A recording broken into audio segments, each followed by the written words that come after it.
The pre-spawn is some of the best fishing all year long, but a lot of people miss it because they don't know what the signs to look for are. While it's still fully frozen here in Massachusetts, you best believe as soon as that ice melts, I'm going fishing. So here are the things that I look for to know that my bass are getting into pre-spawn.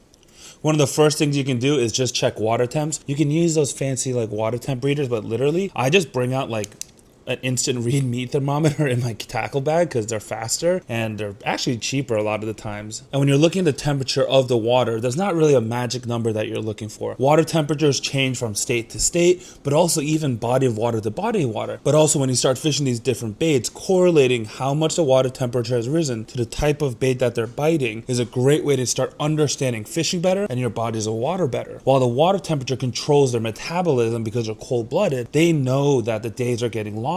So although they may not have the full energy to actually chase down fast-moving baits, they know that they have to start eating to get ready for the spawn. And with that in mind, here are the baits that I recommend. We're looking for baits that we can maneuver around our body of water, cover water, but also effectively fish in one spot because we're going to fish this all around. We're going to find places that bass usually hold to, and we want these baits to just sit there, either shaking them lightly to get a little action or just letting them sit there and let the bass come to them. Right now, I'm always going to start with these two baits. A blade bait, you can also use a lipless crankbait, but also a jerk bait. These two baits will be the signifiers that bass are very fired up. If they're hitting these two baits very well, you don't have to fish the other ones because now we can power fish. And another great option for those bass that are starting to chase baits a little bit is actually going to a mid-stroll. I just uploaded my full seminar on mid-strolling yesterday on my YouTube channel, but with the mid-stroll, we can get a really subtle action that looks like a lot of the bait fish are not moving too quickly. We can fish them slowly, but also target those bass that are suspending. And if my bass aren't as active yet, so we're still closer to winter than we are to the pre-spawn, and they're not hitting the jerk bait, they're not hitting a blade bait or even a mid-stroll, I'm gonna go to a free rig or a Nico rig. And I also got some really sick top secret free rig lures from Angler Jin in Korea.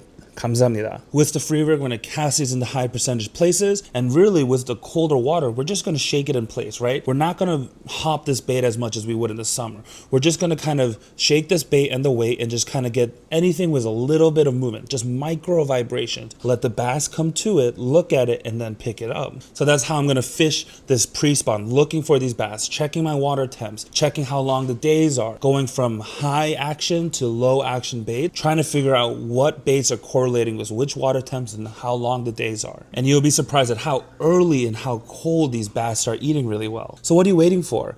Get out there.